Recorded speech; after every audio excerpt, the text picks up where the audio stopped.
What's the deal? What's going on? I am your host, Lex Black. You're tuning into my show, Midnight Arcade. This is episode 51, 5-1. And I gotta say, wow, this is the 6th season of my show. And I am very excited to be here. My subscribership, small as it may be, I am thankful for you guys for tuning in and being patient, because I've been kind of out of the loop for the past couple of months, aside from dropping some midnight music episodes. But specifically speaking with Boruto, I haven't really dropped in a couple of months, aside from the episode a couple weeks ago. So we're back in full swing. We have the latest episode out, or latest chapter out right now. Forgive me, my voice. I'm getting over a cold and my voice is a little bit shot, but we still gonna move on. All right, we're gonna push on. So we are getting into the next chapter of Boruto. Here we go. Let's see here. All right. Boruto to Blue Vortex, chapter 18. Only babble in your sleep. And we have Matsuri here on the cover. All right, let's see what's going on here.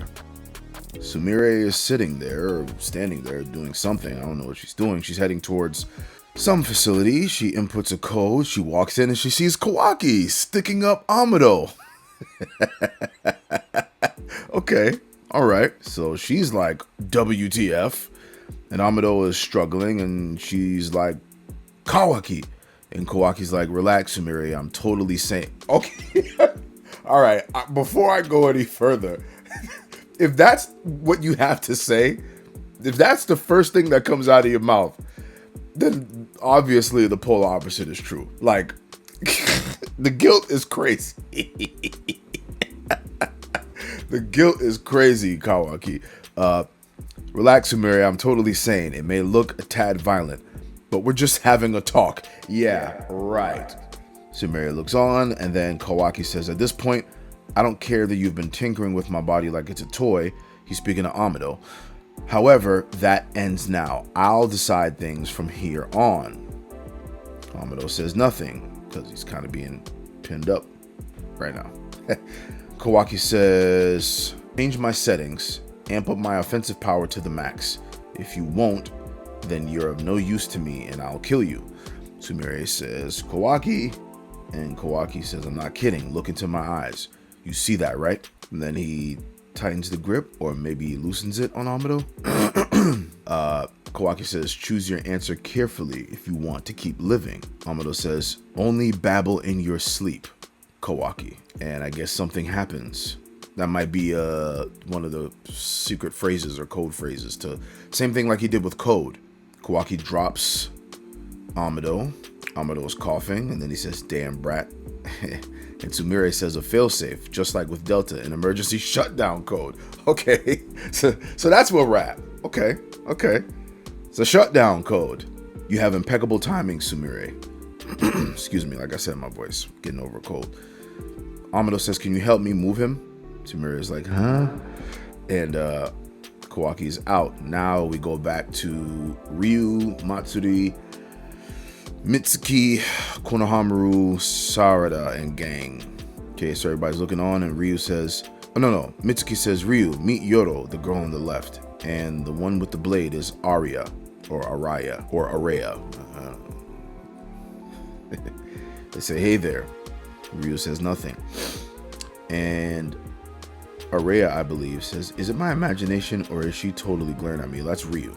Sarada says, oh, sorry, she's shy. It takes her time to warm up. And Araya, or Araya, thinks to himself, saying, tone it down, Yodo. You're not a kid anymore. And Yodo looks on. Now we switch scenes to Konohamaru with Matsuri.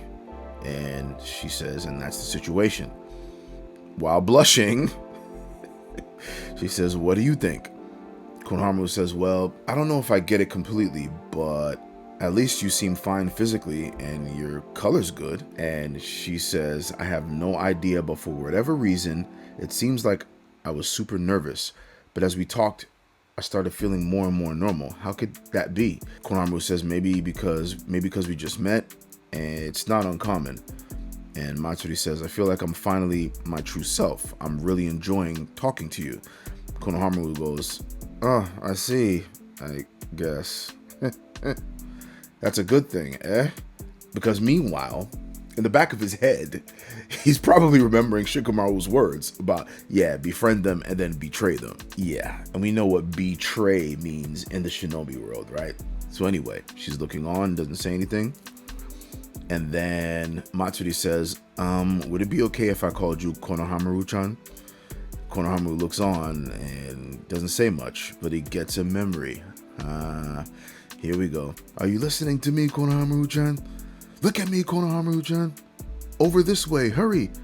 Konohamaru-chan. So there's different instances at different ages, as you guys can see, of Moegi or Moeji. Can y'all in the comment section please tell me how to pronounce her name? Is it Moegi or Moeji or something else? Please let me know. Anyway, he remembers her. He has memories of her, and I'm assuming it's going to be running through his mind rampant and altering his decisions. Maybe, who knows? We'll see. So they look at each other, and she says, what's the matter?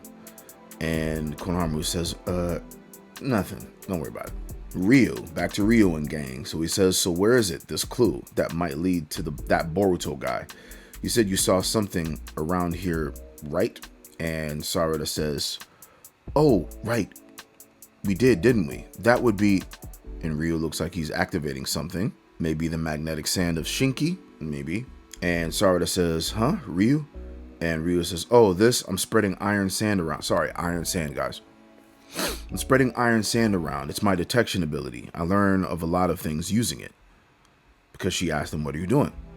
And Mitsuki looks on, and then Ryu says, I'm going to poke around this area a bit. If Boruto is anywhere nearby, I'll find him real quick. Okay. And then he goes, huh? And then, wait, what? So Yodo is staring daggers at this dude, basically blowing her cover, and then, yeah, see? Ryu says, what mighty bloodlust you've got, Ms. Yodo. Sarada's like, oh, shit. And Ryu said, I was right about you. Your bloodlust is off the charts. Ding, ding, ding, ding, ding. Shit's about to go down. I have not read the chapter. I have no pretext, as I always say. This is my first time reading it, guys. Give me 1 second here. And Yodo is standing. She's standing on business. She's not cracking or anything. She's not saying, oh, no, I'm good. She's like, nah, that's me. Yeah, I'm gonna fuck you up. That's the look she has. And then she says, don't let it bother you. I'm always like this. All of us ninja are. Okay, that's a good cover. Ryu was like, I might have been born yesterday, but... Mitsuki looks on, says nothing, and then he says, hey, Ryu, can I ask you something? He looks on, and then Mitsuki asks this question, and he says, Konoha Village considers Boruto a criminal. That's why we're hunting him down. Why are you guys looking for him? Sarada looks on, everybody looks on. Ryu doesn't say anything, and then he says, honestly, I don't totally understand it myself, but he apparently knows too much about stuff. Like the thorn bulbs. Sarada's like, the thorn bulbs? Do divulge more, please. Yeah, a whole lot of other things too. He's become rather inconvenient for us, so Elder Jura decided to kill him. Sarada's like, thorn bulbs? I think I remember Boruto mentioning those. And then she says, hey Ryu, maybe we can use one as bait to lure Boruto out. What do you think? And switch back to Kawaki. He's awake on a medical table. And then Amado says, don't flip out, Kawaki. Let's have a civil talk. I do hear your point, Amado says to Kawaki.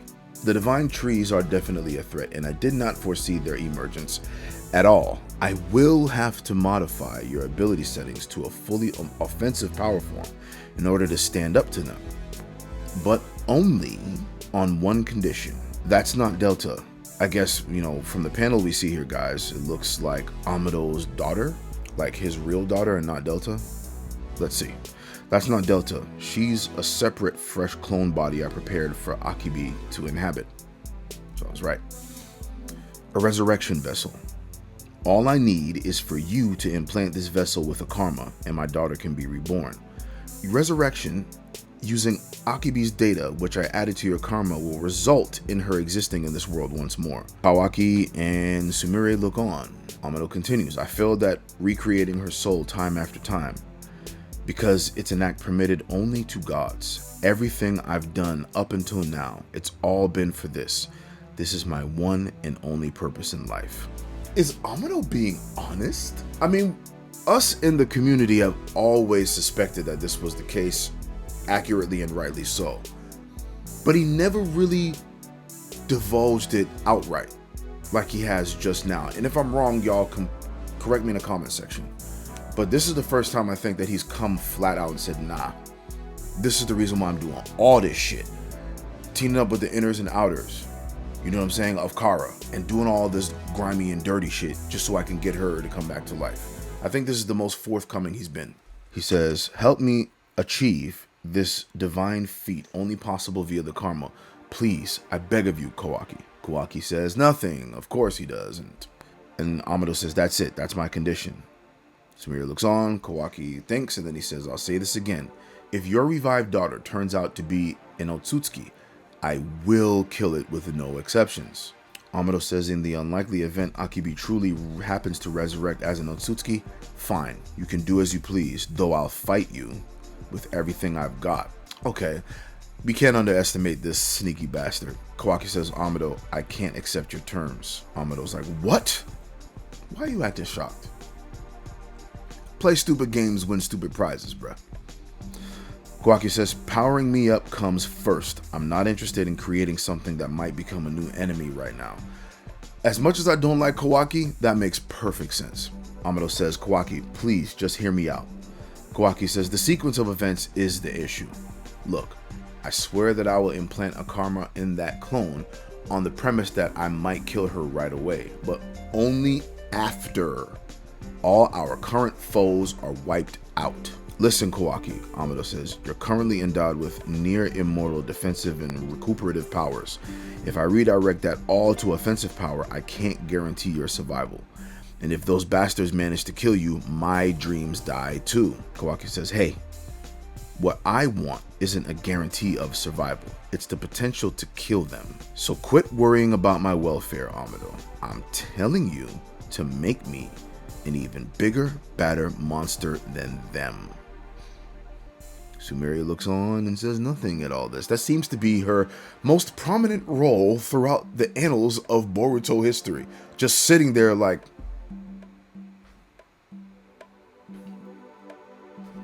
that's all she does. That's all she does. What does she do?